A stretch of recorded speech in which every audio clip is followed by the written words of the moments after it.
आज हम लोग एक नई टॉपिक इलेक्ट्रोकेमिस्ट्री शुरू करते हैं।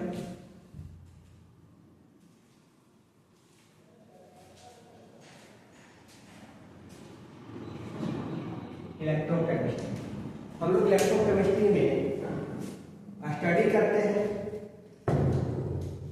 क्या जो पहले देखते हैं। बोला जाता है इलेक्ट्रोकेमिस्ट्री एक ऐसा टॉपिक है जिसमें हम लोग करंट और हीट क्या इसमें जनरली हम लोग देखते हैं कि inter conversion of electrical energy and chemical energy. Inter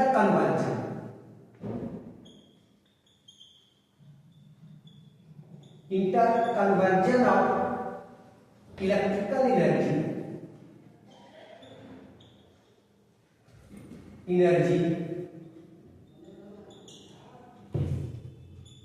and chemical energy.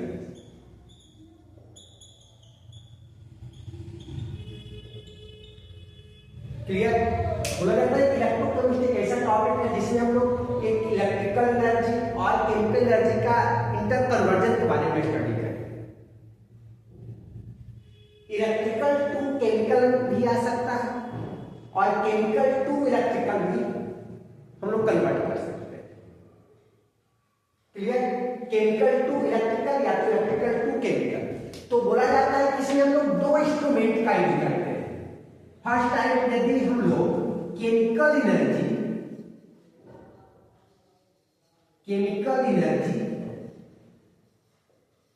को हम चेंज करेंगे इलेक्ट्रिकल एनर्जी।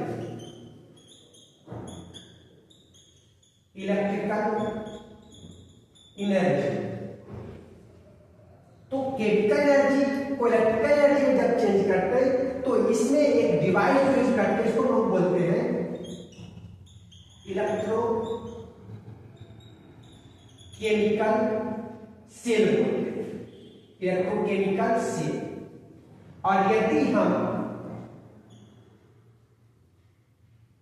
इलेक्ट्रिकल एनर्जी को केमिकल एनर्जी में यदि चेंज करते हैं तब हम लोग इसको बोलते हैं इलेक्ट्रोलाइटिक सेल।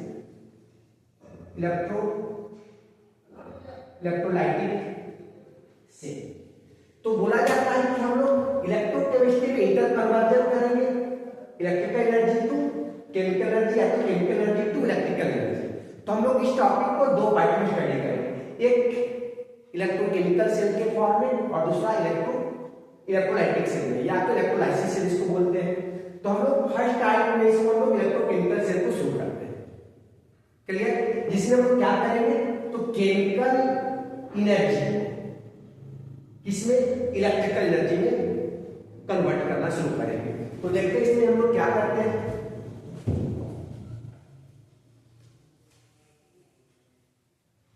फर्स्ट टॉपिक जो आता है इसमें इलेक्ट्रोकेमिकल सेल। इस टॉपिक में इलेक्ट्रोकेमिस्ट्री का फर्स्ट पॉइंट आता है इलेक्ट्रोकेमिकल सेल। इलेक्ट्रोकेमिकल सेल जो है ये हम लोग देखिए क्या कि इलेक्ट्रिकल और केमिकल का इंटर कन्वर्जन था, जिसमें क्या किया है तो केमिकल एनर्जी को इलेक्ट्रिकल एनर्जी में कन्वर्ट किया। It means chemical energy means समझ आता है कि यदि कोई केमिकल रिएक्शन होगा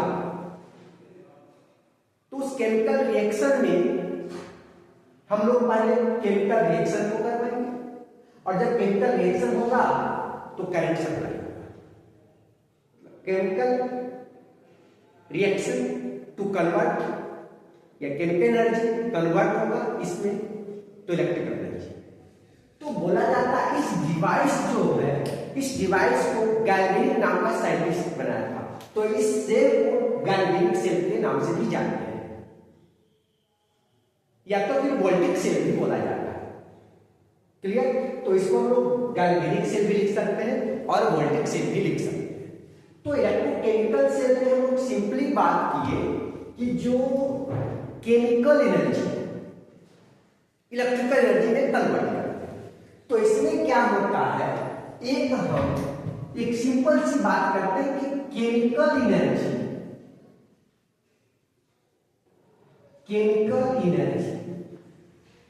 तो केमिकल एनर्जी मीन्स हीट भी हो सकता है, पर नहीं, लेकिन हम जनरल एनर्जी के बारे में, चेंज के बारे में करेंगे। तो केमिकल एनर्जी, तो एनर्जी जो है chemical energy, it means chemical reaction होगा। तो केमिकल रिएक्शन जो होगा, केमिकल रिएक्शन ये किस टाइप का केमिकल रिएक्शन होगा, तो बोला जाता है रिडॉक्स रिएक्शन। रिडॉक्स रिएक्शन इसमें पार्टिसिपेट करेगा। जैसे हम सिंपली बात करेंगे, एक कंटेनर लेते हैं, इस कंटेनर में हम जिंक का रॉड लेते हैं, जिंक रॉड, और इसमें कॉपर सल्फेट का एक्वस सॉल्यूशन डालते हैं, कॉपर सल्फेट का, जिसमें जिंक का रॉड को डाल देते हैं। अब कॉपर सल्फेट जो सॉल्यूशन था वे ब्लू कलर का था, ब्लू कलर का, लेकिन जब हम इसमें जिंक रॉड को डाले तो क्या देखा गया कि ये जो हुआ वार्म, मतलब ये सॉल्यूशन जो है थोड़ा थोड़ा गर्म होना शुरू हुआ। तो गर्म हुआ और कुछ समय के बाद देखा गया ये जिंक रॉड धीरे धीरे अपना मास को लॉस करते चला गया, ये मास रिड्यूस होने चला गया, थोड़ा थोड़ा इसका मास रिड्यूस हो गया। तो इसमें क्या देखा गया, रिजल्टेंट देखा गया कि जिंक जो सॉलिड फॉर्म में था, जब हम इसको कॉपर सल्फेट का सॉल्यूशन में, एक्वस सॉल्यूशन में डाला गया, तो ये क्या किया, इस कॉपर को, सॉल्यूशन में जो कॉपर था उसको डिस्प्लेस कर दिया और बना लिया जिंक सल्फेट बना लिया, और एक्वस सॉल्यूशन, और कॉपर जो है प्रिसिपिटेट हो गया, मतलब इसके नीचे में कुछ अमाउंट कॉपर का जमा होते चला गया। क्लियर? तो इसमें क्या देखे कि जिंक पर 0 ऑक्सीडेशन स्टेट था और ये +2 में चला गया, कॉपर +2 से 0 में गया, जिसमें क्या हुआ, एक ऑक्सीडेशन हुआ और दूसरा रिडक्शन हुआ, जिसको हम लोग बोलते हैं रिडॉक्स रिएक्शन में पार्टिसिपेट किया गया। एक इलेक्ट्रॉन को लॉस किया, दूसरे इलेक्ट्रॉन को गेन किया, Zn से Zn+2 ऑक्सीडेशन में लॉस किया, ऑक्सीडेशन और रिडक्शन को हम लोग बोलते हैं रिडॉक्स रिएक्शन। ऐसे हम लोग सिंपली ऑक्सीडेशन क्यों पढ़ते हैं, 9th में जो लोग शुरू करते थे तो उसमें बोला जाता था कि addition of oxygen is called oxidation, और था रिमूवल ऑफ हाइड्रोजन, या तो भी बोलते थे एडिशन ऑफ इलेक्ट्रोनेगेटिव। तो इसमें एक स्टैंडर्ड फॉर्म हम लोग डिफाइन करते हैं, इलेक्ट्रॉन के बेसिस पे जब हम डिफाइन करेंगे ऑक्सीडेशन को, तो सिंपली बोलेंगे loss of electron is called oxidation, और gain of electron is called reduction. तो इसमें जिंक 0 से +2 में लॉस किया और कॉपर +2 से 0 में गया तो गेन किया, तो इसमें रिडॉक्स में पार्टिसिपेट किया, मतलब इस केमिकल रिएक्शन में रिडॉक्स रिएक्शन पार्टिसिपेट करेगा। यदि इलेक्ट्रॉन का लॉस और गेन नहीं होगा तो करंट सप्लाई नहीं हो सकता है। तो इसी क्या बोला जाता है, केमिकल एनर्जी जो था जिसमें केमिकल रिएक्शन पार्टिसिपेट किया, केमिकल एनर्जी कन्वर्ट करेगा इलेक्ट्रिकल एनर्जी में, मतलब इसमें करंट का फ्लो होगा कब, जब इलेक्ट्रॉन का फ्लो होगा। तो हम लोग इसमें क्या देखे, रिडॉक्स रिएक्शन जो आया, इस रिडॉक्स रिएक्शन में हम इसका एक रिवर्स जब देखते हैं, क्या देखते हैं इसमें कि एक कंटेनर लेते हैं, इसमें क्या किए कि कॉपर मेटल ले लिए, कॉपर का रड ले लिए, कॉपर रॉड लिए, और इसमें जिंक सल्फेट का एक्वस सॉल्यूशन डाल दिए। इसमें क्या, कॉपर सॉलिड था, जिंक सल्फेट का एक्वस सॉल्यूशन था, तो रिएक्शन नहीं होगा, नो रिएक्शन। इसमें इलेक्ट्रॉन ना तो लॉस किया ना तो गेन किया, मतलब इसमें पार्टिसिपेटिंग नहीं कर पाया। तो इसमें देखा गया आगे इसी के बेस पे हम लोग इलेक्ट्रोकेमिकल सेल को फॉर्मेशन किए, जिसमें हम लोग देखते हैं थोड़ा सा एक पार्ट आगे का पार्ट देखते हैं।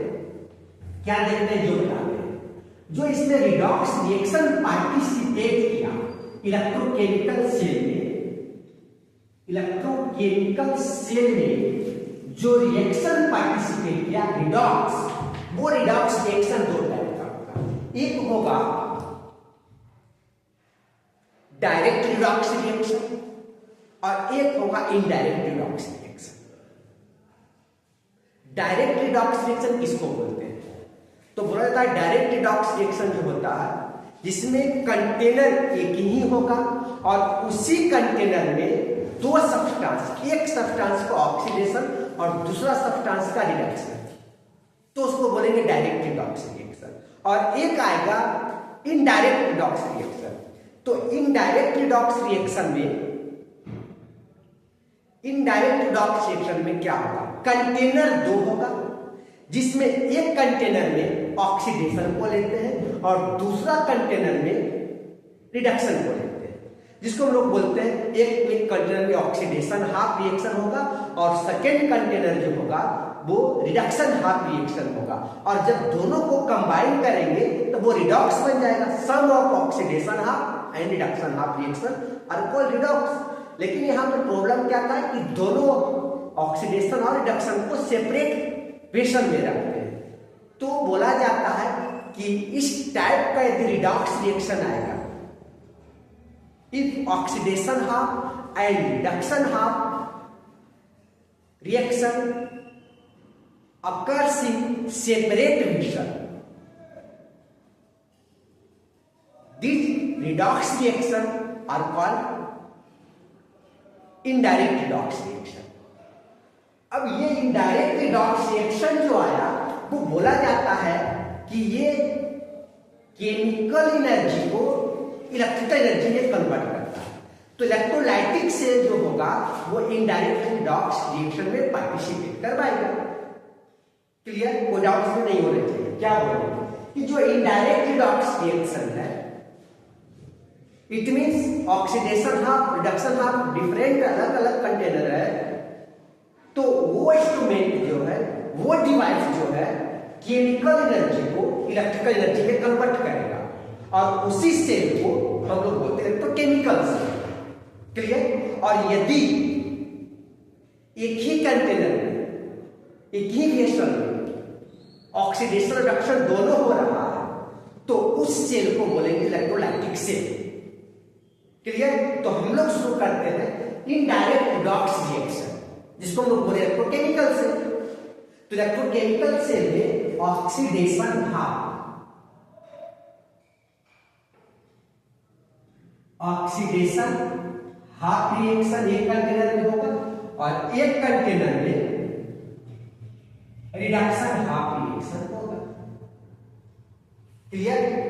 तो दो कंटेनर, एक कंटेनर में क्या करवाना है, ऑक्सीडेशन हाफ, और एक कंटेनर में करवाना है रिडक्शन हाफ। तो कोई बोलेगा कि हम इसमें ऑक्सीडेशन लेते हैं, कोई बोलेगा इसमें हम ऑक्सीडेशन लेंगे। तो ये हम इसको रखते हैं right left hand electrode, left hand electrode, और इसको बोलेंगे राइट हैंड इलेक्ट्रोड। क्लियर। दो टाइप, एक को ऑक्सीडेशन और एक को रिडक्शन। अब कोई बोला इसको ऑक्सीडेशन तो नहीं, अब इसमें एक आईपीएसी सिस्टम से, आईपीएसी सिस्टम से बोला गया है, एक ट्रिक बताते हैं इस सिस्टम में। Lower L for left, L for left, O for oxidation. तो इस लेफ्ट में हम लोग ऑक्सीडेशन, ऑक्सीडेशन इलेक्ट्रोड को रखें आईपीसी सिस्टम के अकॉर्डिंग। क्या बोला गया, एल फॉर लेफ्ट, मतलब लेफ्ट हैंड इलेक्ट्रोड जो होगा वो ऑक्सीडेशन इलेक्ट्रोड होगा, और ऑक्सीडेशन इलेक्ट्रोड होगा जिसको हम लोग एनोड के नाम से जानेंगे, इसको हम लोग एनोड इलेक्ट्रोड भी बोलेंगे, एनोड इलेक्ट्रोड बोलेंगे। और एन फॉर निगेटिव, या तो हम इसको हम लोग निगेटिव इलेक्ट्रोड बोलेंगे। क्लियर? लोअर से इसको याद रखना, लेफ्ट हैंड इलेक्ट्रोड जो ऑक्सीडेशन का काम करेगा और ऑक्सीडेशन को एनोड बोलेंगे और वो निगेटिव होगा। इसके लिए और हम याद रख सकते हैं कि एनऑक्सी, एनऑक्सी ध्यान रखते हैं, एनऑक्सी, एनऑक्सी टाइप से याद रख सकते हैं। एनऑक्सी मींस एनोड पे ऑक्सीडेशन होता और कैथोड पे रिएक्शन होता। क्लियर? कोई डाउट नहीं बचा। Left hand electrode oxidation electrode होगा जो इसको एनोड बोलेंगे। लेफ्ट हैंड का अपोजिट आएगा right hand electrode, oxidation electrode इसको बोलेंगे reduction electrode, reduction electrode. Anode इसको बोलेंगे कैथोड,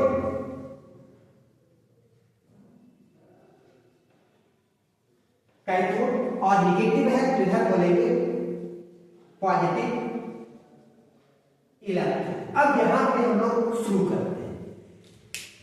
दो डिफरेंट टाइप का कंटेनर लिए, एक कंटेनर को ऑक्सीडेशन, दूसरा कंटेनर को रिडक्शन लिए। अब हम इसमें एक मेटल रॉड लेते हैं जो जिंक का बनाते हैं, zinc rod, zinc rod.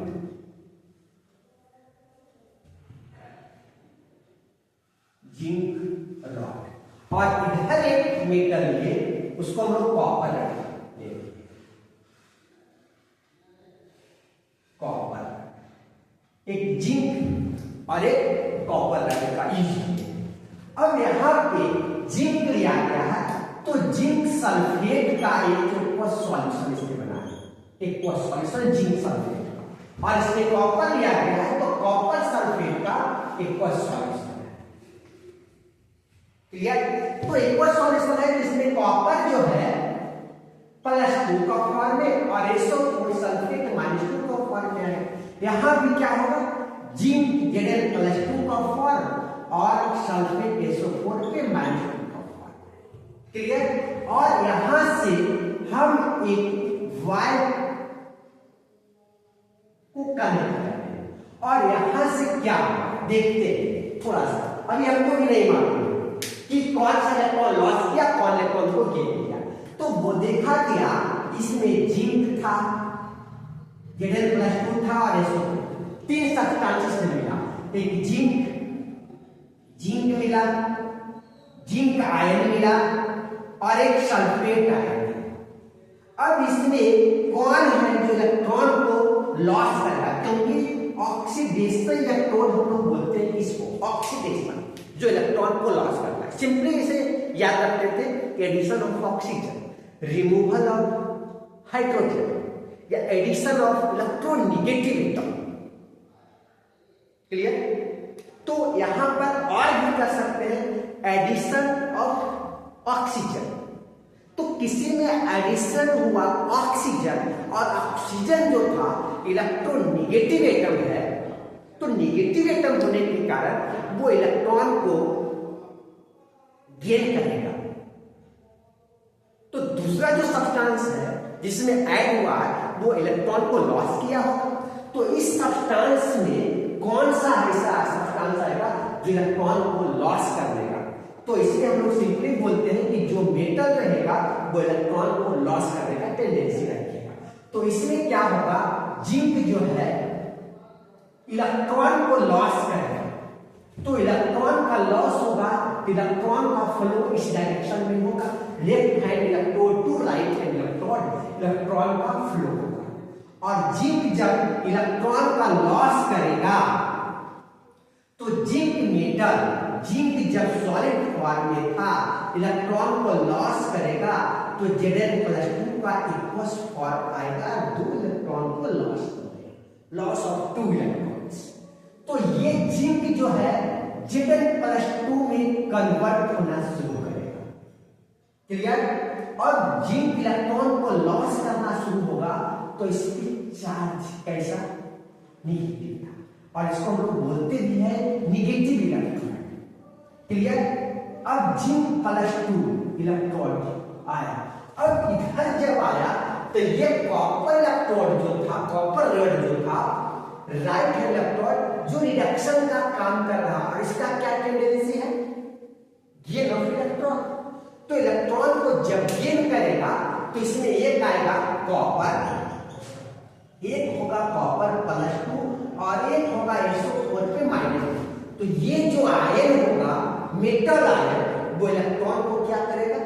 Gain करेगा। तो कॉपर अपना इलेक्ट्रॉन को गेन किया और ये कॉपर +2 में कन्वर्ट हुआ।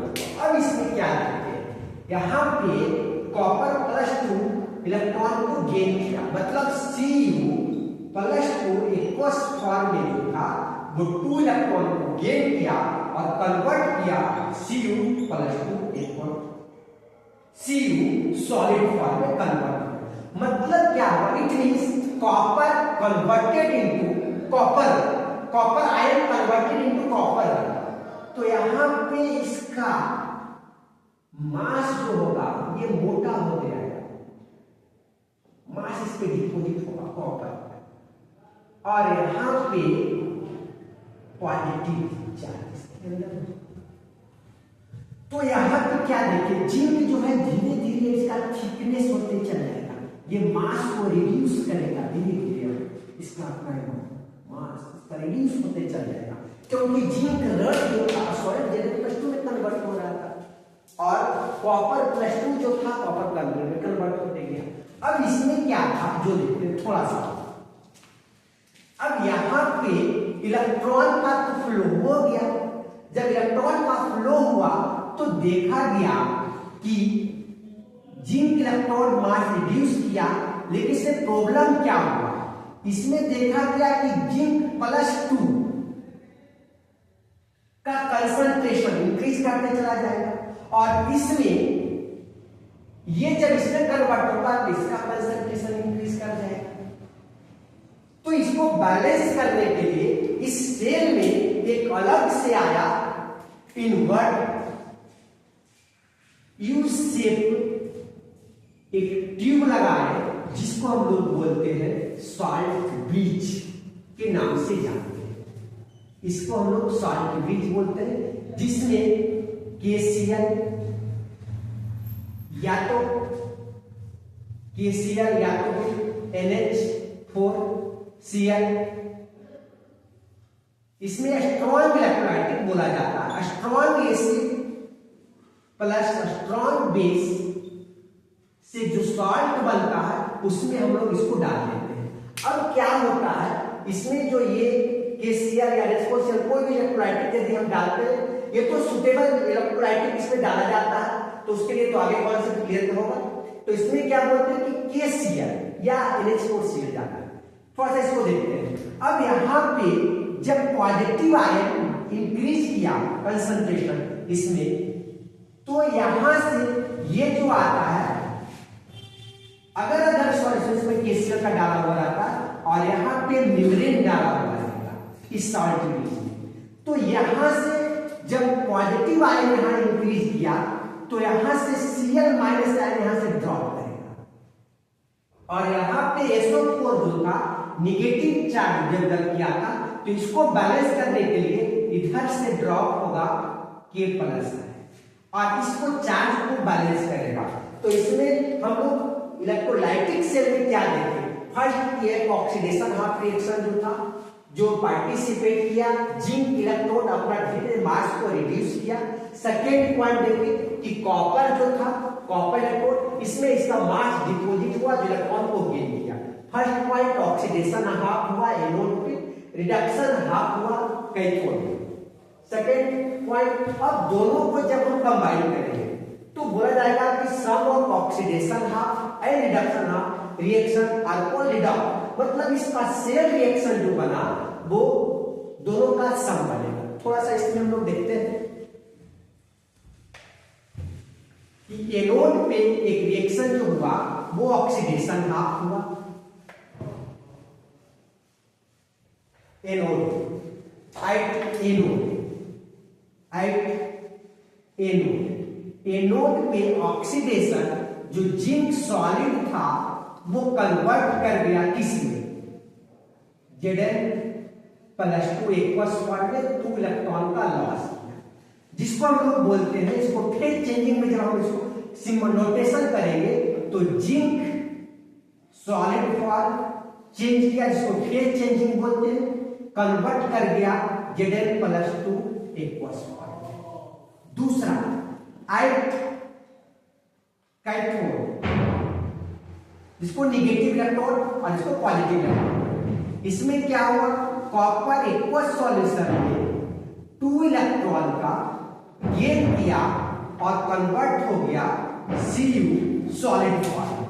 तो Cu सॉलिड फॉर्म में जो कन्वर्ट हुआ, जिसका नोटेशन करेंगे copper aqueous form phase changing Cu solid form में आए। तो इसको दोनों को कंबाइनिंग जब हम लोग कर लेते हैं तो एक बनेगा zinc solid plus Cu+2 aqueous form, और ये कन्वर्ट हो जाएगा Zn+2 एक्वस और Cu सॉलिड फॉर्म, जिसमें एक का ऑक्सीडेशन और दूसरा का रिडक्शन हुआ, जिसको हम लोग बोलेंगे सेल रिएक्शन। और इसको सेल नोटेशन जब करेंगे तो इधर ऑक्सीडेशन, तो ऑक्सीडेशन में जिंक सॉलिड से जिंक एक्वस फॉर्म में जिंक+2 का फॉर्म एक्वस फॉर्म में गए, ये ऑक्सीडेशन इलेक्ट्रोड है।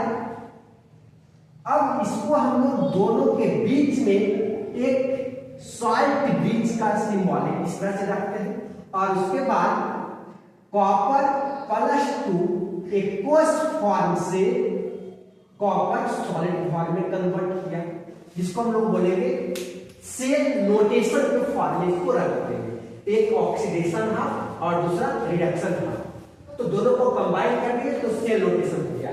तो फर्स्ट एनोड पे क्या हुआ, कैथोड पे क्या हुआ, सेल रिएक्शन में क्या पार्टिसिपेट किया। इसका नेक्स्ट टॉपिक आता है सॉल्ट ब्रिज।